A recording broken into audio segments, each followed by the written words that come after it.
est-ce que Tshisekedi Asali Mabé Ndenge a approché sous-région? Certains de nos voisins n'ont trouvé mieux que de nous remercier par l'agression. Le M23, bras armé du Rwanda, participe donc à une nouvelle déstabilisation en République démocratique du Congo. Je rends hommage à nos forces armées. Retirez vos mains de la République démocratique du Congo. Défendent la patrie et sont déterminés à poursuivre l'ennemi jusque dans son dernier retranchement. Qui est à la base ou qui est responsable justement? Il y a des dérapages Salemi, la marche aux oppositions, il y a Congo, Salaki, les 4 leaders, Salaki le 20 mai 2023. Justement, il faudrait établir la responsabilité, d'autant plus que l'événement est l'équipe, mais aussi le bilan, ils ont vraiment moins mabé parce qu'ils ont co-dérangé. Par exemple, la police parle de 27 policiers blessés, dont 3 grièvement. MLP à Franck Diongo Basali, point de presse, Bango a noté 2 morts et Akaj Alobi, il a noté plusieurs cas de violence commis par certains éléments de la police nationale congolaise. Ministre congolais à droits humains, Fabrice Puela, hier, Azako regretté des actes commis par les forces de l'ordre. Alors la grande question, qui est derrière Biloko Wana Nyonso? Qui peut être responsable s'il faut établir la responsabilité? Toami Dailin, Kimakabu, il a décidé à Zanabiso Elongo, l'homme du peuple de Kodailin Mbote. Mbote Kouloutou Jacques, Mbote na Kouloutou Gaston, nous avons partagé les plateaux. Mbote na Baï Kongo Nyonso Baso Landabiso na DRC.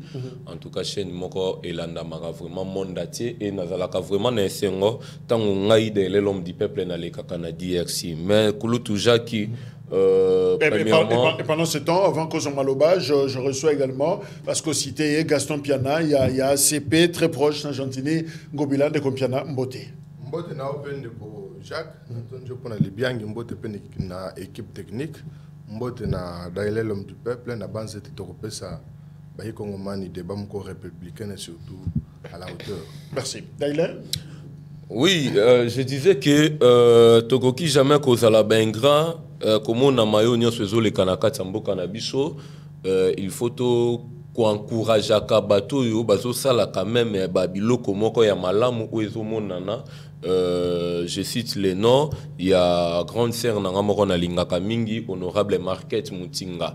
Les lots ceux qui ntélé ils a vraiment développé parce que honorable Marquette Mutinga alakisi vraiment que comment kibolingo wana na bana vraiment et antele les loyo o kende na ntele o mona pena ntele za bantele moko tende to banda ko yo kakala soit série na bino tong bo banda ko kola ntele wana ntele za vraiment bongote ntele vraiment est développé grâce il y a honorable Marquette Mutinga. Mais à part ça nalingi na loba moi loko moko na biscuit na ngai na mayo nyonso o ezole kanaka mboka na biso encore ndenge toyoka ki tozo kamoba nungu au secrétaire général il y a IDPS moi na mboka Augustin Kabuya ndenge azako surchargé ministre Jean-Lucien Boussa na dossier il y a ba milice. Moi je ministre commerce extérieur leader tout à fait CDR. Il y a CDR. Moi je pense que tant autoza nango ezata moroté il y a distraction.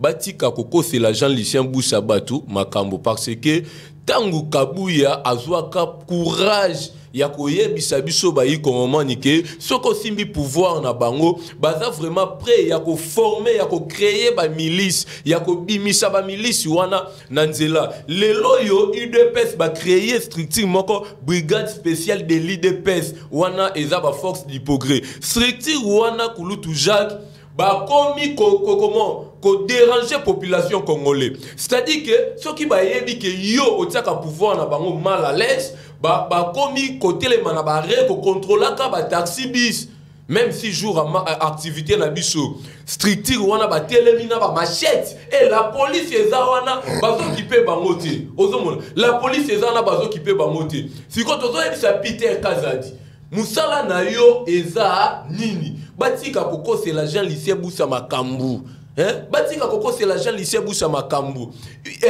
Peter Kazadi musala no eza nini pona kolandelaka ba milice wana ya UDPS brigade spéciale de l'UDPS musala no eza nini et à part ça ceux qui les lots vivre ba mobondo il faut ba y kongomani ba yebake eza UDPS bamobondo soki tozo vivre ngo eza IDPS pour IDPS etalisa ki na population congolaise que soko simbi pouvoir na bango baza capable ya ko créer ba milice ya ko pesa comment batu na bango ba machette et tout monde qui a repé même ici jour ya marche na biso eza na ba membre misusu ya IDPS bazalaki na machette. Merci. Je crois qu'on laisse la porte ouverte à Nabande Konabiso. Il y a Baza membre, justement, il y a Force du Progrès. Je crois que Baza Congolais, Baza Penatorona, il y a Koleka, la DRC Info, pour nous ça éclairage. Est-ce qu'ils sont justement, comme Baza, commis, reprocher quelque chose dans les locaux Oyo, de quoi, ou le bas, quoi, BSEU, Brigade spéciale de l'IDPS. Ok, on va vérifier ce qu'il y a solo. Alors, Neko Gaston, Baza Penabiso, est-ce qu'il y a une réaction rapidement? Il y a par rapport à Oyo Daina Ojolo. Makambo alobi na banze tali makambo lokuta pamba tebiso tozali na Congo to moniter place bato bazo kanga bato na nzela bazo vérifier mitukate soit disa bato IDPS. Moi je ne suis pas de l'IDPS mais je suis congolais na ibinen ki ça sezo kamba. Mendeko Jacques biso nyonso tozana posa tozana internet kimia izala na kati mboka na biso. C'est pourquoi le président de la République azobunda azo mélanger befort dans pour être kimia ingela. Mais ngape na la secrétaire général ya UDPS. Oya lobby tango babenga ki ya monaki ezanet ba militant ya deux partis bazali ko swana. Étant secrétaire général ndakitaki peut-être pas pekisa. Mais elle a commis sur place amoni batoena bazana lolenge mususu. Bazali batomboki tope ba milice et batwana ba lobby bazali batu ya Jean-Lucien Boussa. Abengi Jean-Lucien Boussa batwana pe bandimi na présence na été baza batu ya Jean-Lucien Boussa bawangani te. Yango nenga na koloba. Sur savoir que ezali ya solo batwana baza batu ya Jean-Lucien Boussa, il faut pas révoquer Jean-Lucien Boussa rapidement na gouvernement pe ba service ba chaye maboko ndeko Jacques. Ndenga Jean-Lucien Boussa ko créer milice na en plein centre-ville boy na capitale et puis na Ngalema ezali comme chef de l'état au Vanda. Donc Jean-Lucien Boussa zo mérité ceux qui makamona ezali ya solo bakanga ba révoquer le gouvernement dans le monde so bakanga yende ko Jacques kaka na opti para moko makambo yo ya marche lobby le moins que na retard de mission pambate nazalaki na ba avocat conseil na ngai bazalaki ko sala plainte oyo tozoke ne ko déposer ngo dans quelques heures contre Daniel Safou Pona député national. Daniel Safou, député national. C'est pourquoi, na linga kosa kona lombango te, na linga na réunir bavoka conseil na ngai, to sala yango to la na procédure, ndengeni bakoyi ko kanga un député national. Daniel Safou, pona makambu oyo tribalisme et puis makambo azali ko lukete ba congolais ba kabwana. Ndeko wana akena bitando ike, alobi baluba ba bande kwa Félix Tshisekedi, batu babomi mama Chalamwana première. Et le Kongwana. Alors, na mukanda na biso, to komi toza na tinete Daniel Safou. Ala ki sabiso batoyo baboma mama Chalamwana. Deuxièmement, alobi baluba na mboko yo. Baluba na mboko yo bakoki jamais kokoma lisusu na bibonga ya mboka bakoki jamais kokamba. Batu nyonso me baluba te. Ozomona kete ezali déjà un tribal et puis na mibeko na biso ezali punissable yango nde nazo benga ba congolais nyonso plainte wana tokende ko déposer yango ba journaliste nyonso ba kozala et tokolinga l'état parce que makambo il faut sukande ko Jacques le président Félix Tshisekedi Tshilombo azali président ba ikomani banso ali président ya baluba te ya bangala te donc ba Daniel Safou bazali bato bali ko luka butu na kati mboka na biso et l'état foache maboko donc tous ba congolais nyonso ba accompagner na ba baluba pamba te ba congolais nyonso ya bikolo nyonso ba ya ko accompagner ba foko ba ko déposer plainte na liboso ba zuzi ndeko. Merci. Alors Daïlen qui va kabuto songi pour la marche il y a samedi 20 mai, qu'est-ce qui s'est passé réellement sur terre? Parce que Zalaki Merci Kouloutou Jacques. Ndenge nazabu écoute likolo na ngai ezo fonctionner vraiment bien te. Nazo la bien te yango nazo ebisa Gentini Ngobila nyonso yo yonde mutoluka kiango. Mais avant de répondre à la question na yo, étant que citoyen congolais, étant que l'homme du peuple confirmé par le président élu Martin Fayulu, na outi ko landa vraiment ndeko na ngai Gaston Piana na mayo yo outi koloba à propos ya Kouloutou Nabiso, honorable Daniel Safou, étant que citoyen congolais, Daniel Safou, oui, étant que citoyen congolais, n'aille jamais, n'a jamais, comment autoriser ou bien accepter ba bêtise à bongo au ba Kouloutou Nabiso, ba Daniel Safou, bazo sala, bazo vraiment soni vraiment na kati ya politique ya mboka Nabiso. Et à chaque fois qu'on a yaka tando na lobaka, il faut tout ça comment il faut tout changer classe politique. To lobaka ngo na tina parce que Mayo, comme on a un papa, un responsable, père de la famille, aujourd'hui, bazo utiliser aujourd'hui au outil activité au yemba la moko direct kaka bongo allez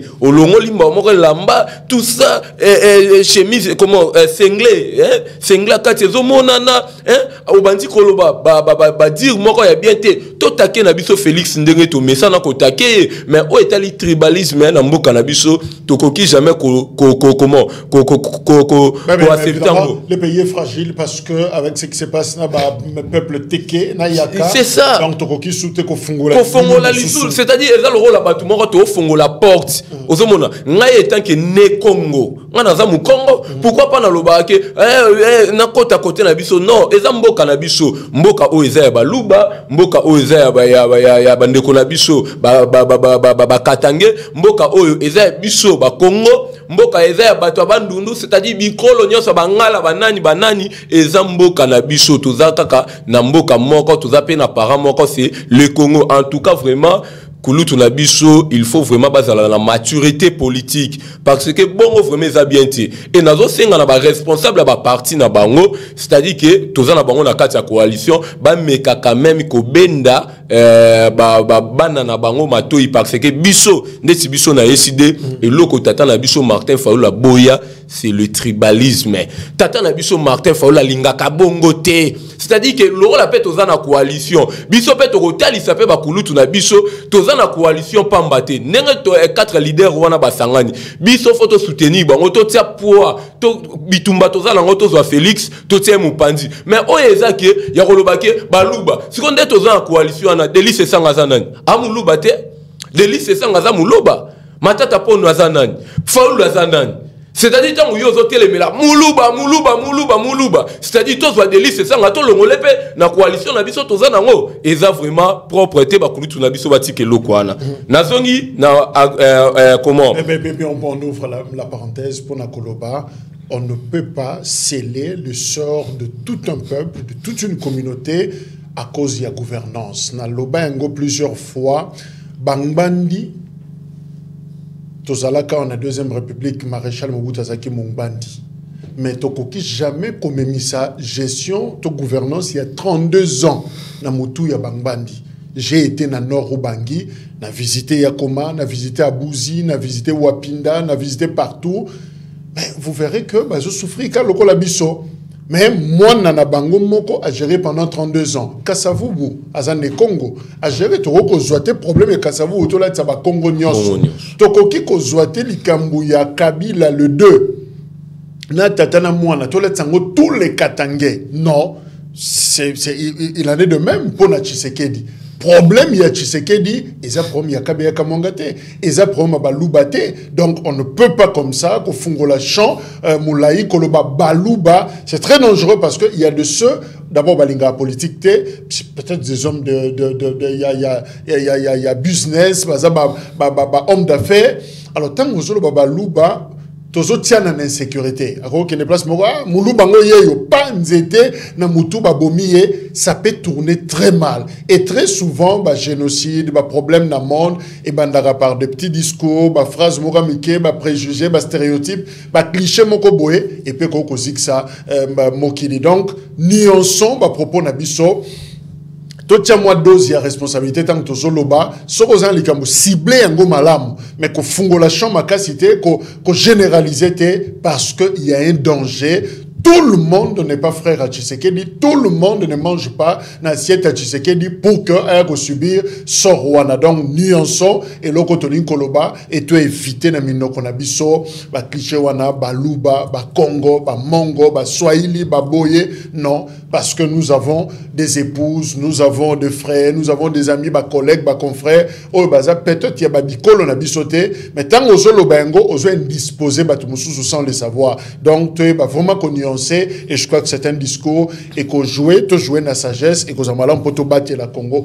Voilà, qu'est-ce qui s'est passé le 20? Merci vraiment. À part ça, on a ajouté encore que bateau opeto memaka ba activité et ça bateau ba école on a bisoté balu ba pe bazala rapé na kati. Il faut ba bango. Makambweleka qui le samedi en tout cas vraiment biso tokoki jamais ko accepter comportement il y a mabé à la police congolaise. Comment ça fait-il que comment tu informer bino to lobi que tu as droit il faut to tambola mais to comme sur terrain beaucoup mi ko menacer biso beaucoup mi ko beta biso bagage bonzo beta na ba balle réel et batu bakufi hein batu bakufi ndeko moko ya MLP ya Frank Diongo akufaki hein pour la ni muto zo tambola pour na cause moko eza vraiment noble cause moko juste. Mais bino bobandi ko menacer biso to sali bango nini to lobi ke to rotambola parce que tu sais que du temps on a pouvoir akuti li pana 200 francs le li pe comme na 500 francs to zotambola ngana zui batu nga ya komi ya bumbu na memi bango parce que depuis tu sais que dia ya ki na ko kata komi ya bumbu to koma komela ma ya forage depuis tu sais que dia ya to mona ralisu clarté c'est ni kuna et comment le rôle bloc privé moko ya batu bazui bandeko na bango bandi ko kotisa na kati ya seni ba memi dictature na kati ya mboka tobi non trop c'est trop c'est trop toza ba citoyen congolais et ya mboka na biso tant tozo mona et loko moko clarté il faut vraiment toya to tambola le rôle toza na régime information informer bango. La marche a été autorisée. La marche a été autorisée mais tu comprenais que le problème est botameli wapi. Problème na bango ngobila lokola aza membre il y a eu de pes membre union sacrée ndeko nanga Gaston Piana azobengae le capitaine de l'union sacrée lokola aza capitaine il y a union sacrée amoni que pas c'est Pelissa Félix Tshisekedi il faut y aboya comment aboya place biso to kenda ko sala marche faut batinde la biso ba soda babeta bango ba gaz babeta bango massas ozomona général Kasongo aussi lokola yepeli lisusu a commis politique alingi pe kolongo appelle la place wana te il fallait que basa la remise et reprise na général ayaki sika mais jusqu'à maintenant ne salango te baza batu moko bazo travailler pona ba sentiment. Tout c'est Pelissa Mokondi. Donc, marche Zagi autorisé, mais innocemment, baye ko reprendre. Baye vraiment ko panza biso ndenge toza boye.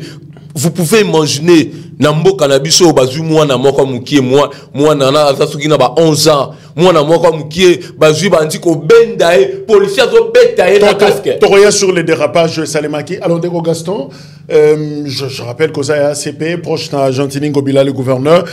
Alors, qu'est-ce qui s'est passé finalement? Vous autorisez une marche, vous réprimez en même temps, mais est-ce que c'est contradictoire? Merci beaucoup une fois de plus, Ndeko Jacques, pour la parole. Moni, Gentini Ngobilambaka est le président de la République, Bali, démocrate. Les Lumbo Canabiso, vous allez contrer l'insécurité grandissante. Les lots, ceux qui, Bisso, soit Ngaï, Gaston Piana, na initiative, il y a comme Mandeko, il y a qu'on porter plainte.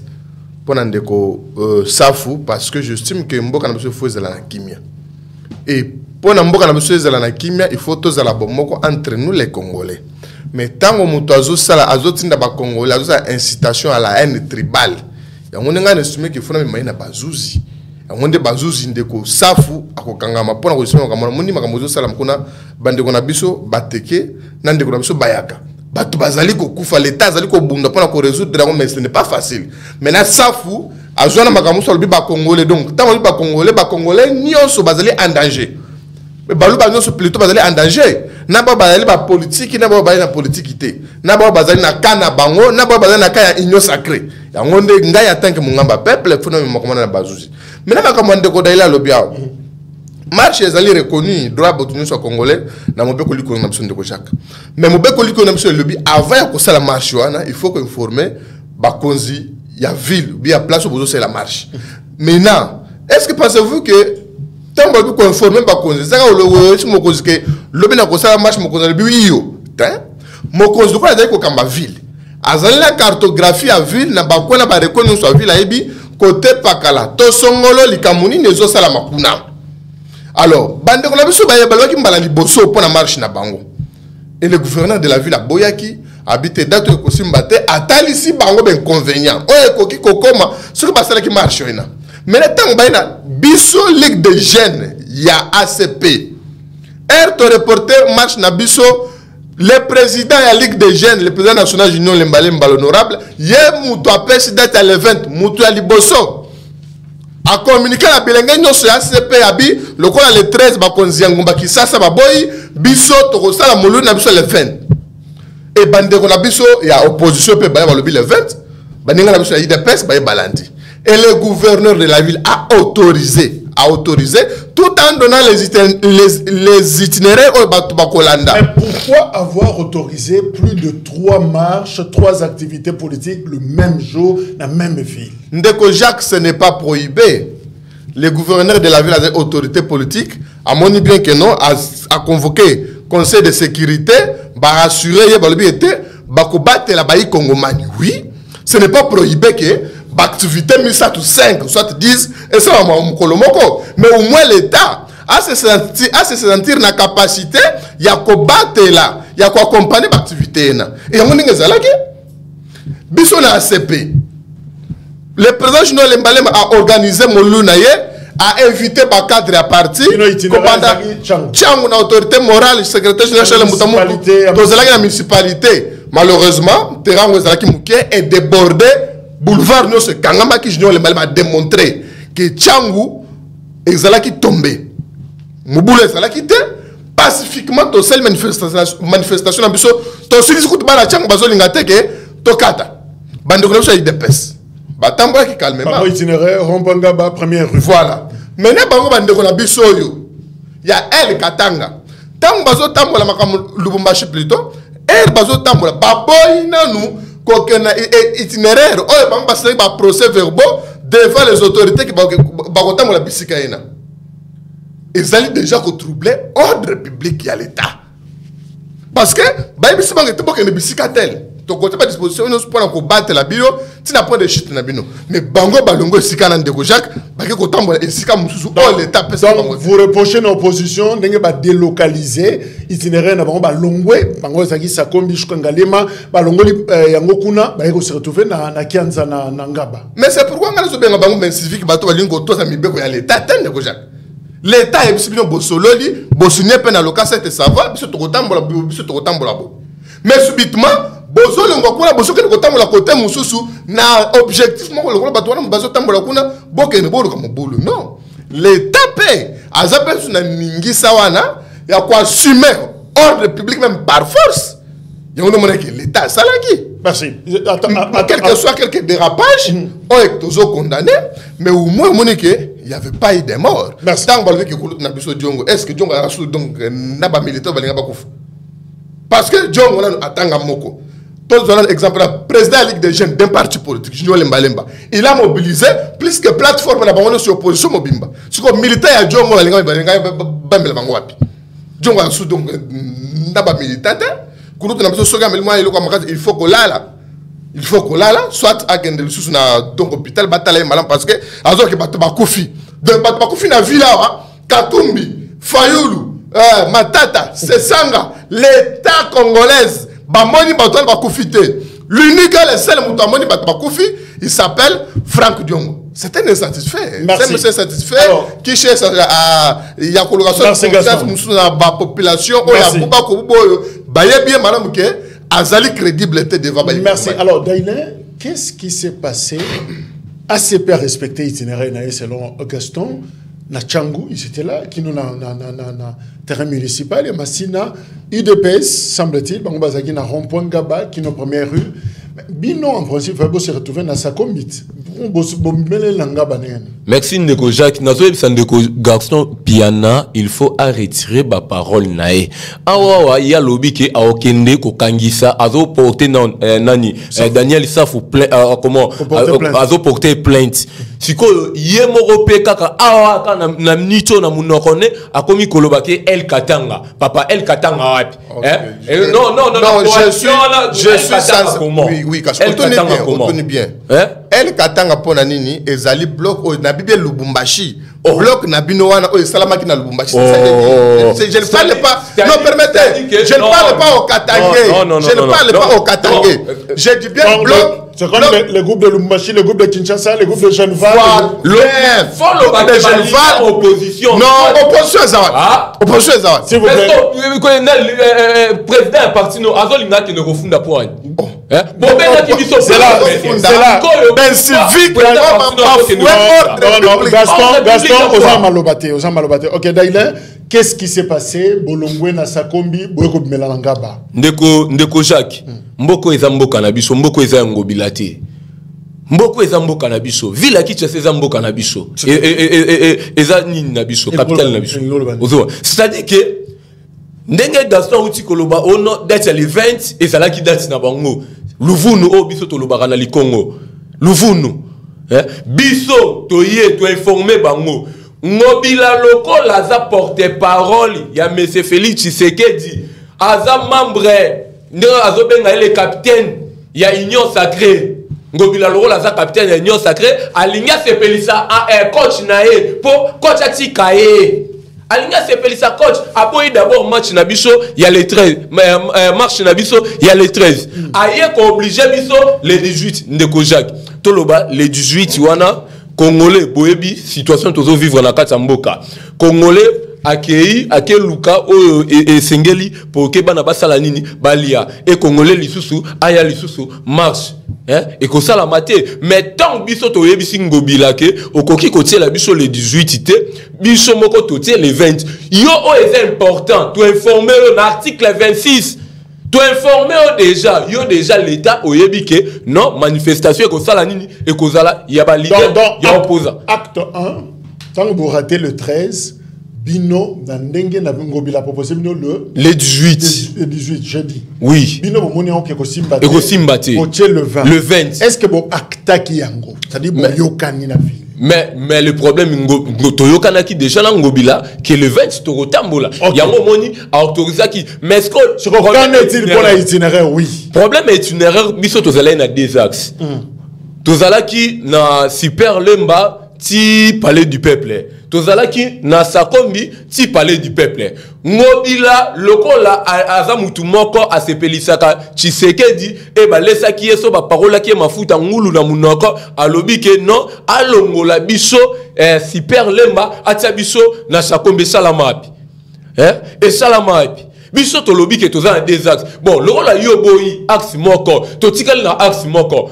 pourquoi pas biso première fois to leka to sali combien de marches to sali soit 2 marches soit 3 marches depuis Batiabiso mais pourquoi pas Bobomaki axe à Super Lemba parce que Super Lemba ti décidé na triomphal faut bon les limiter mais ne pèse pas outinga bazoya beaucoup combien de fois au biso to leki limité moto akufa te et le côté salama batumsu pe bazaki na marche te bango pe bazala na marche c'est-à-dire que moto aluki makambo yo il faut ba yi kongomani ba yeba eza gentil Ngobila pour date le 20 ezala ki date na biso date le 20 ezala date na biso Ndeko Jacques tobima ngo Prince Université tokutani na banani na bandeko na biso ya nini ya AVC ya Didier Boudimbu siko po tout na siko bandeko ya Didier Boudimbu ba jeune ya Didier Boudimbu soki biso to salaki bangoni soki to salaki bangoni totamboli to moni ke mutu na mutu azotambola na ndenge na non mais selon le chef de la police ezalaki de respect strict justement il y a itinéraire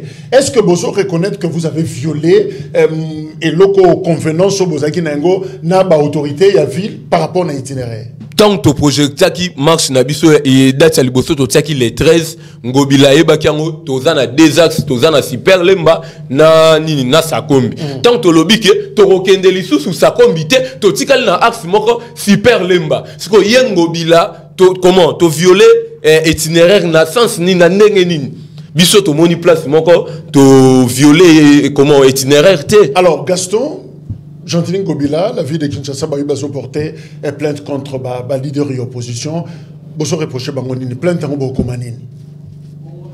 Ndeko Jacques, mibe qu'on a biso et le vieux te mutunyon soyo azali ko tomboka na l'état parce que ce sont des rebelles. Ah non, il faut retirer, monsieur. Maintenant qu'on retire qui est rebelle? Non. Rebelle, il faut retirer. Mais il faut savoir. Maîtrise-toi, monsieur. Oh non, mais est-ce que tu peux te maîtriser?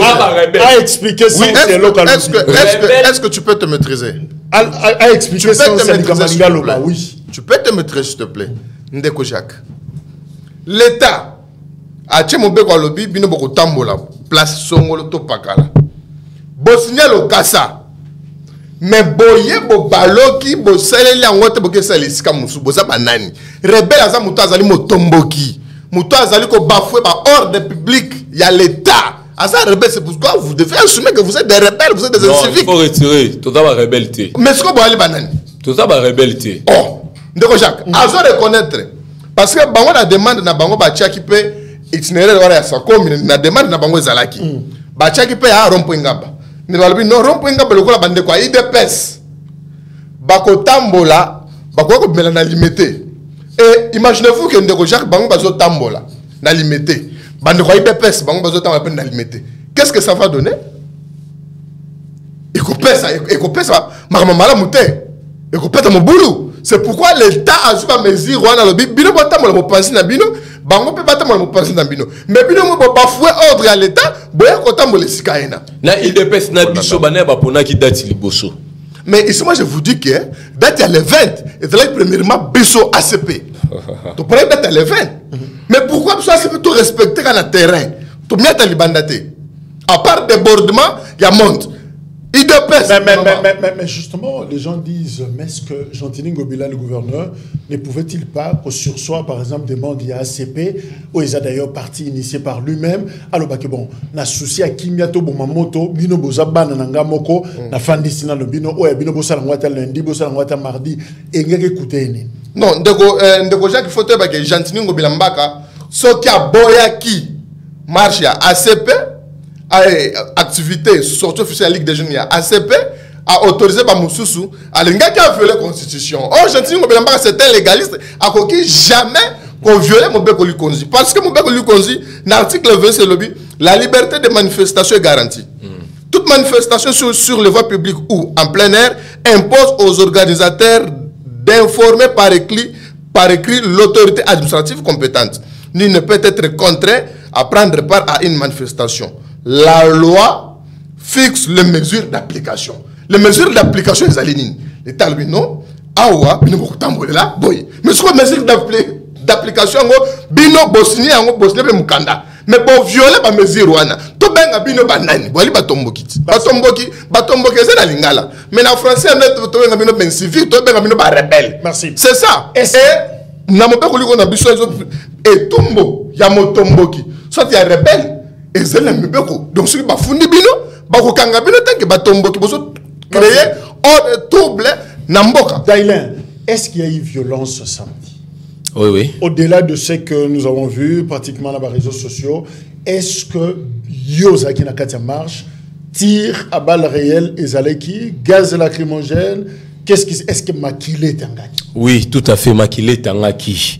Il faut bailler Kongoman bailler baketo ebisa Ngobila awa yo lingi comment autoriser même ici comment batumisu basa la marche parce que date il y a les 20 c'est là qui date na biso il faut assumer comment makambunyo su ekoya oyaki ezana mutu ya Ngobila ndenge ba ya lobi ke Ngobila il faut funda biso peut to funda pe Ngobila. Est-ce que yo mona ki batu ba? Oui, ngala moni na moni combien na moni o ngala mona ki na misu na ngano moko na mona ki na misu na ngano moko o ngai moko no na mona ki na vivre na misu na ngai moko nde na abu genou na ezo salate nazo kokola la lisusu te na butu nazo baluka na metu nazo kokate policier ya betinga nzete na likolo siko tuna policier wana nga na salaki yeni.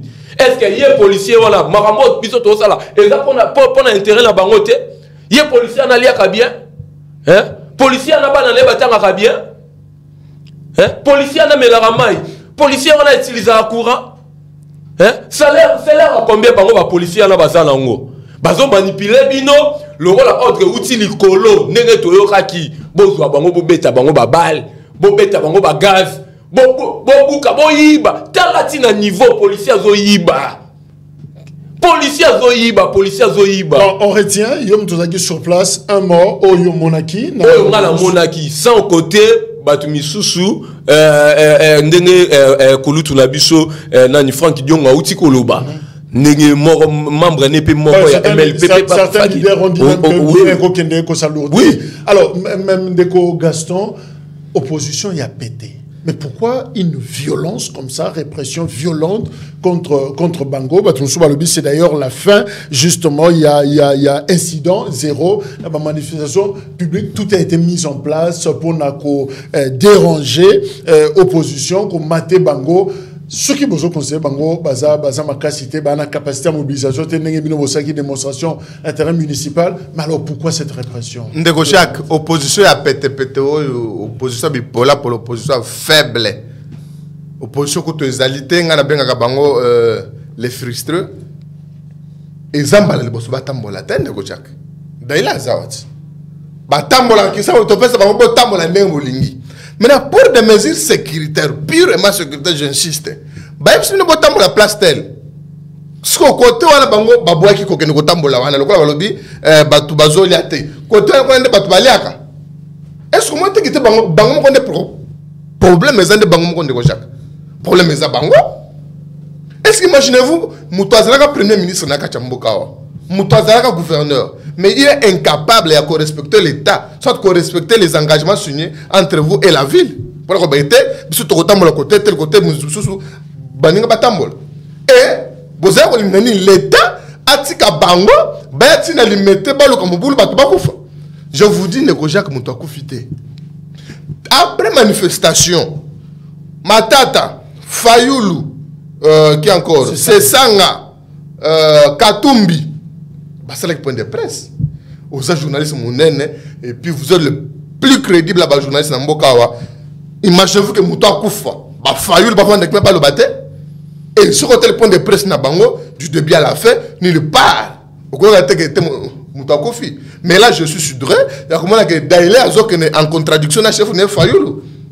Parce que Fayoul dit Batubazuki, oui effectivement, Batubazuki. Batubabetami, oui, quelques Batubabetami, il y a eu de dérapage. D'autre côté, on a policier. On fait Bakangami. Mais justement, je reviens sur ces cas Jadi, plusieurs cas de violence commis par certains éléments de la police nationale congolaise, aidés en cela par une personne en tenue civile, notamment contre un jeune manifestant apparemment mineur. D'abord, deux questions. Un, personne en tenue civile, parce que Batumik, Bazo cité Batou, tenue civile, Baza, Pepe, Niaba, militaire, Baza, Banane. Est-ce que vraiment, de Kocha, comment est-ce que Namboka n'a pas est-ce que Zambala le service de sécurité Moussou batambola peine à tenue civile bato aner batambola na tenue bato de miak Moussou batambola peine à tenue civile et puis baza bango moko tout le monde était batouana bazala bato Moussou batala tenue ça dit baza ensemble mais la majorité tout le monde Moussou a meribangi nae on est baluba bato bazala tenue civile et là qui se baza baluba. Et ça, c'est que les réflexions de Jacques. Alors, deuxième sous-question, mais justement, et l'enfant? Un enfant, là, de Jacques, moi, je condamne. Je ne suis pas tout à fait d'accord. Dans le lingue Oyo, Babouboli petit nanga wana le couteau. Mais petit nanga wana pe aza koulou nan de Jacques. Petit nanga wana zana libanga, moni nanga zo bamba mabanga. Babia ou ta classe? Non, ou classe il y a des vidéos. Vidéos, c'est le monde petit wana, azana machette, azolende, azobete, bete, ba policier. A penser que le policier mon quoi. Maintenant na kanda wana ba policier ba ko bulila ye pour ça balia ye or na déontologie mo ndeng batang sala bango et c'est là kaka bakanga ye ba ci atana ka motuka moi na classe ta ou ta classe T azama na classe aza kuluna. OK. Mais quel que soit qui kuluna na ye on doit protéger l'enfant. Oui, on doit protéger l'enfant. Balinga ki ba beta e bongo talinga bakanga ye parce que ba maza l'état.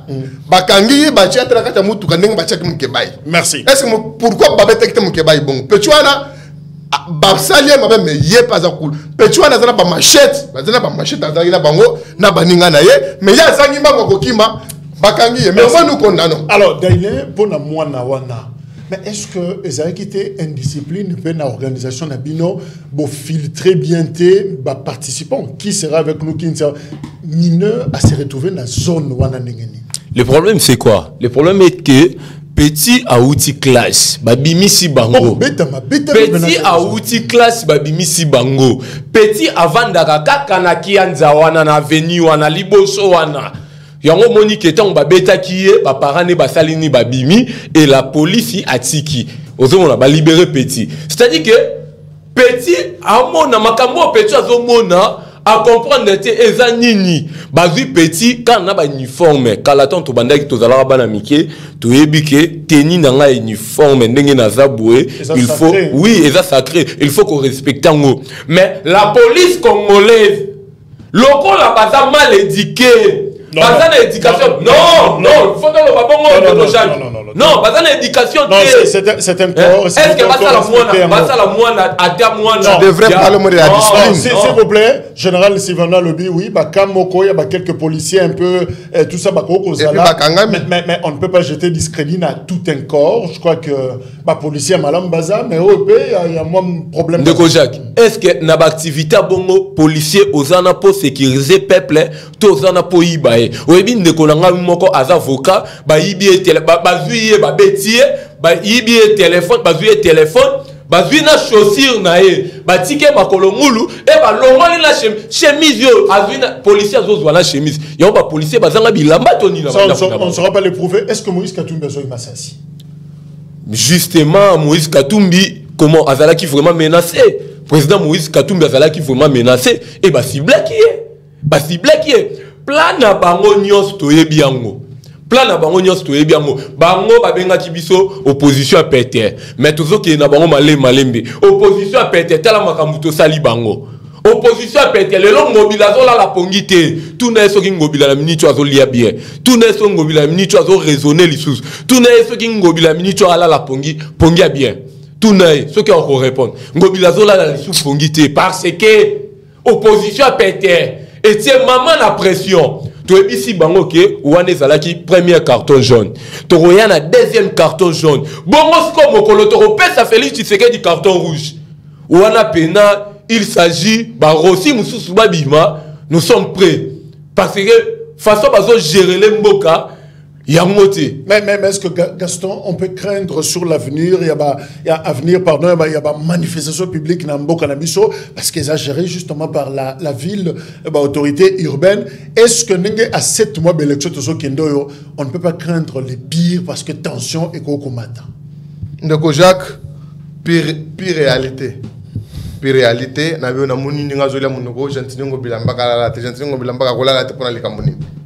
Opposition à pété boy. Olobina likambo ya oya uchiko ba likambo ya Katumbi. Le problème est que opposition ba ka ngongulungulu te. Il faut qu'on y ait la opposition. Nanu depuis tout ça maintenant na katambo ko ndeko Jacques. Na tika jamais comment l'opposition parce que ça la marche, ba dip na bango ya mali les olanda bango na sima. Na tika jamais comment na. Na maintenant opposition parce que ça l'opposition, bazo la shawarma. Opposant à mon policier à soya kuna yemba ko mangu na kata mutuka. Est-ce que mona nani Katumbi bazuma libanga babeti na mutuka balobi oh non babeti ki masas na tipo exemple ndende masas se côté de monsieur nous connaissons très bien les joueurs et leurs jeux. Bato ele ko pesa ba passi ba vanda ba yekola ba bandenga ko ça la politique na opposition parce que beaucoup ça l'opposition pendant longtemps. Mais si vous avez se poser sur quoi tapisopé, démocratie vous allez l'ingiter. Personnellement, je pense que vous allez opposition et zalawana. Opposition et zalawana parce que beaucoup kemba. Ndeko Jacques, bango bazana discours à quoi ça? Bazana discours à quoi ça va tout. Deux, population azasima na bangote. Nazo plus exemple muke, j'insiste encore. Nabi Ligue des jeunes, un président à Ligue des jeunes d'un parti politique ACP Junior Malemba a sali mobilisation à l'équipe plateforme mobile opposition. Ce n'est pas un parti politique mobile. Ligue des jeunes il y a ACP et mobilisé collègue opposition à la mobile. Est-ce que si quoi position il y a ministre il y a droits humains est-ce que est fragilisé Binoté parce que c'est quand même un membre du gouvernement qui reconnaît que Bavure et Salemi et il y a eu des problèmes dans la marche wana. Non, Ndekoja Fabrice Pouela nabi ngaipe quelques dérapages. Oui, Salemi na kache marche wana. Donc ça sincère. Mais c'est ça l'union sacrée Ndekojak. C'est-à-dire que tout ça que bazoki si ba congolais to qui bazoki si bangote non. Mais moi qui a condamné de part et d'autre parce que bangonde ba mimi ba congolais wana na libunga que ba ya kosala makama pour ba congolais ba subir au basali. Fabrice Pouela azali membre du gouvernement. La police est gérée par le gouvernement à travers le ministre de l'Intérieur et Sécurité. Conseil des ministres. Et je rappelle que le député national Ados Nombasi a acquis déjà question orale, justement dirigée, et pas il y a vice-premier ministre, ministre de l'Intérieur, Peter Kazadi, par rapport à la situation. Ados Nombasi, un député nul. Et depuis à Zakonaka Kolata Salopette qui maçon a tika ko proposé attends le cas c'est à Pamba Boité. Mais souvent on lui refusait la parole. A tika la pe ko sala te le côté. Ce sont des gens le col a déjà 2023 et Kokito Kende. Tolongo la bango. Bilenge a union sacrée bakoto wana to que la mibe kwa malamu. Le président de la République a sala musala malamu mboka na monsieur Kende. Alors Daïlin, vous avez un autre rendez-vous. Oui, tous en rendez-vous Moussou jeudi, on a zoé sabayi kongomanike. Jeudi boya vraiment et belé liboso ya seni parce que dictature oyo toujours mon na kati mboka oyo tokoki jamais comment ko autorisango seni et comme lokola bloc privé ya batu moko boye o bazwa kabana na bango bandeko na bango kadi mazozo bandeko na bango bandeko na e ba master na e akomi kokotisa na kati ya seni or biso tolobaka seni les institutions mon faut la indépendant.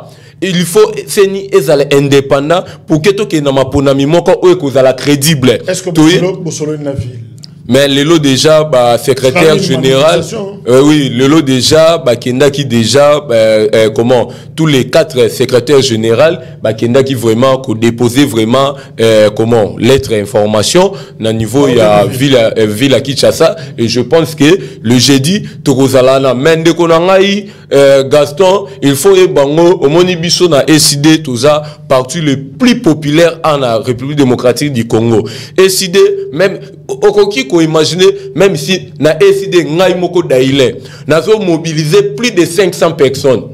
Nga moko daile plus de 500 personnes. Bino boza ba parti moko bobotami lelo kaka lelo. Parti na bino bobotami lelo. Bon non bokoki inane boko kisango kala mingi te. Mais biso toza déjà na 13 ans d'expérience pe SID ndenge za bongo. Webi babitumba o SID ebundi na kati ya mboka oyo. Lelo oya o junior le malemba président Ligue des jeunes a mobilisé koleka est-ce que bisoto auto salaki ezalaki meeting to matinée politique au monaki meeting na biso chez les Mbaouté na monaki 15 kolona meeting na biso chez les Mbaouté oh le président Eli Martin Fayulu dit pourquoi bomeminga awa eza mukie po na ngai fala boy na eko ya selemba po alinga kia ya selemba te po place yona tokenda ki na falu na selemba eza mukie mais le rôle objectif but ezalaki ke tangu na 2019 tanto salaki meeting na Makala grâce ya président élu Martin Fayulu lelo bana Makala bazo sepela na nzela ya elenge sawana lelo pe tolobi na bana selemba bana camping tolobi te to sala pe meeting wana pour que basale la bino route oyo banda 24 camping et que bimati ba ipasse kuna ozomona grâce na biso lelo yo ya ngwana moni tata mokonzi le président Eli Martin Fayulu asalaki ni akitaki kuna. Merci. Alors nous allons conclure justement Gaston Pianes Koyebi qui va enlever député national, député provincial Mike Mukebai Hugues Michel. Yambona ya nolana mutunono ndeko Jacques dans les dires de mon jeune frère na trouvé une incohérence terrible. Alobi, bana Makala, grâce à Fayulu, bazunzela elengesa, bazokozanzela qui quiz grâce à Fayulu. Est-ce que donc vous imaginez un peu? Grâce à elle. Oh, bon, c'est quoi grâce à elle? Parce que grâce à Fayulu ngo, Fayulu a tourné zela na butu na kindoki, ndeyo zolota yango zomona to ndenge nini. Est-ce que le lengene bokli bana kokosa boy, elengene tiyo. Parce que tant que la population, oui, que la population a une réalité, ça a Fayulu. En français, Tongatoloba, route Lengesa et Zalaki et Tongami sous l'impulsion de Fayulu. C'est ça. C'est ça, oui. Combien t'as mis sur tel bas?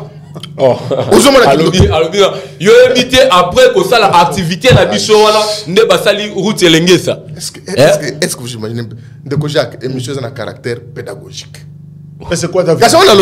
C'est quoi la vérité? Ngana kuvanda ki monsieur kabisa ke fola tunga kinzela na kindo kina butu. Et puis toleki. Mais Fayulu ayebisi ayebisi nani? Oui. Fayulu ayebisi apesi message pas bateau bazo diriger a imposer bango ayebisi bango que dans 6 mois il faut nzela ou salama. Mais dans 6 mois nzela ou salama. Tu comprends grâce à nani? Ozomona kindoki. Mais c'est-à-dire et le zo ça les passer c'est pour dire que bana ya makala bana bandeko biso nyonso kuna na kitena funa mibu ebele bana kisasa muto asalela bango elengesa réalité mais lelo olia pesa gentiningo bilambaka merci olia pesa fachi beton merci non azo sala barakorma frauduleux na ye non moni Fayulu sina kisasa wa ata mapanga ya pamba donc asabwa kapi lokola le président ya nui akambaka na kindo le président lui tongi nzela na kindo kina butu c'est le président lui alors Ndeko Jacques likambo ya Mike Mukebai omoni Ndeko Jacques dimanche 21 chez lui à la maison destination inconnue je viens de vérifier encore une fois avant toyebi ba joueur na ba jeune na bango Mukebai représente quoi dans cette ville ou dans ce pays?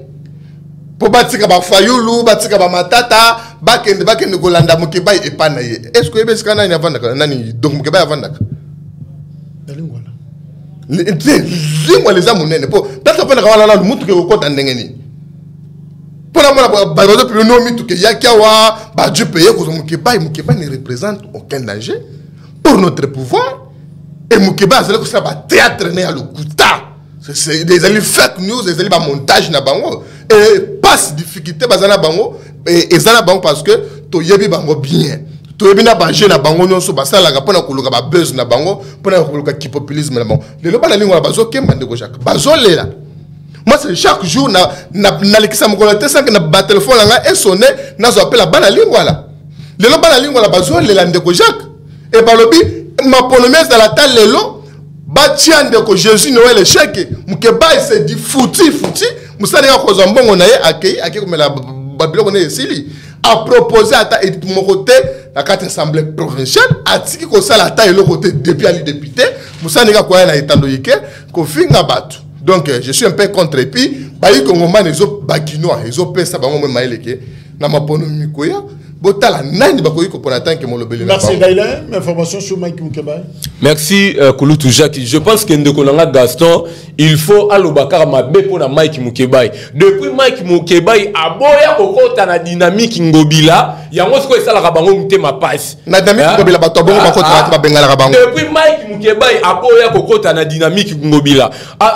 Abo yaza elina peuple siko bilo bolingi aya la dynamique ngobila o eza que chaque député nyo sacré baza kuna ba futa bango $3000 par mois ba futa bango $3000 par mois et ba député wana au lieu ba travailler pour na peuple bazo travailler pour na peuple té bazo travailler pour na intérêt na bango hein le rôle à Mike Mukebai ya boyine kokota kuna ya ngona Ndeko Gaston fa lobaka mabe mais qui serait à la base il y a enlèvement na yes qui mais toyebi na mboka oyo toyebi na mboka oyo yoke batu ebele balingaka Mukebai te c'est-à-dire bon batu na bango union sacré balingaka honorable na biso te Mike Mukebai ndenge adenosaka ndenge alobaka ba vérité na kati ya betando même si chef na moko ngobila alingaka Mukebai te toyebi mabiso tozoyebi sa bango tozopesa bino 48 heures ba libérer Mike Mukebai. Merci. Ba libérer Mike Mukebai so ba libérer Mike Mukebai te tokosala ba sitting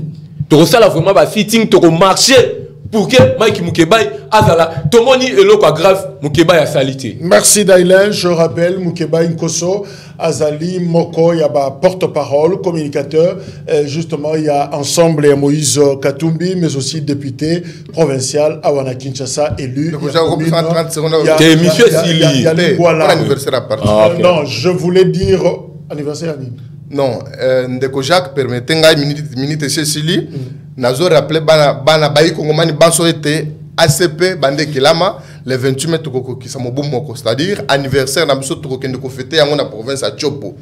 Baboyo mes na baboyo me bao bazali kuna bazada mobiliser pour na koyamba beso mokolo ya lobby déjà première vice-présidente de la Ligue des femmes, la très compétente, Pepito Kilala, qui déjà dans ma belle pour préparer, pour la délégation, il y a secrétaire général à Kokita, il y a peuple, pour la autorité morale, il y a une place à poste, dans le 28, tout fêter ensemble, et l'on a parti à progressiste, parti à voyant, parti à battant, pour l'émergence, il y a un peu de choses. Pour tu joues, non. Mais parce que c'est un phénomène tant que vous faites qui sort officiel juste après et coïncide. Ah, wana ba dongolo misu ndi ko bureau ya ministère wana ba dongolo misu ba ba luka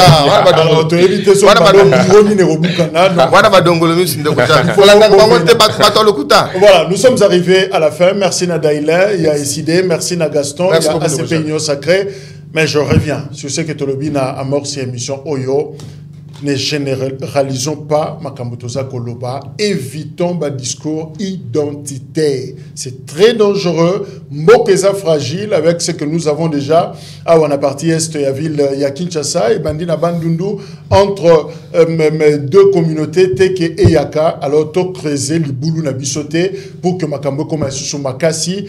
Ne prenez pas la gouvernance Tshisekedi, même si Azak Kassayen, Bati Ngolikola, Balouba Nyoso. C'est très dangereux, on s'expose et on expose une partie à la population et c'est pourquoi la semaine que bois accompagner on déposer plainte. J'en appelle la bande konyo sur bazou na ba plateau, aux leaders, aux anabatu belé baza kolandayo, peser ba mot. Nuancer Makamboza Koloba, cibler un go malamu, ça serait la bonne communication pour éviter toute confusion. Je crois que Kozala malamu auto-protéger. Tout le monde ne fait pas la politique. Batunio Sobazana dans ces histoires et on ne peut pas sceller. Sort, il y a toute une communauté à cause d'un individu, à cause de 2 ou 3. Je crois que ça serait pas correct. Merci, c'est la fin. Il y a l'Isolo, la politique à Mokonalelo. Les programmes continuent sur DRC Info TV. Merci, au revoir.